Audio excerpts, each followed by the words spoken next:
आप जब इसको गरम गरम खाएंगे तो ये आपको हाजमा करेगी जो आपने स्पाइसी चीज़ें खाई हुई होती हैं। रहीम अस्सलाम वालेकुम।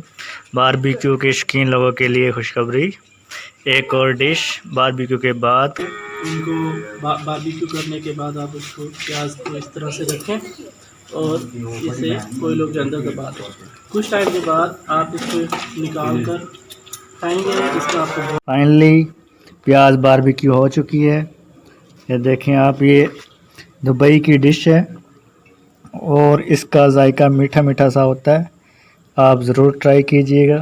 ये चेक कर सकते हैं आप, इसमें से भाप निकल रही है, स्टीम निकल रही है। बहुत शुक्रिया आपका वीडियो देखने का। ज़रूर ट्राई कीजिएगा प्याज को, ये न्यू बारबेक्यू डिश प्याज। हमारा चैनल देखते रहिएगा। हाँ जी, कैसा जायका है इसका? बहुत अच्छा है।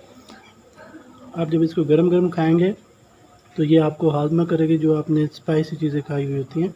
उसके बाद ये एक मीठा मीठा सा टेस्ट होगा और ये बड़ा अच्छा लग रहा है। मुझे तो बहुत मज़ा आ रहा है। आप भी ज़रूर ट्राई कीजिएगा। यकीन है आपके मुंह में पानी आ रहा होगा। देखते रहिए हमारा चैनल। शुक्रिया।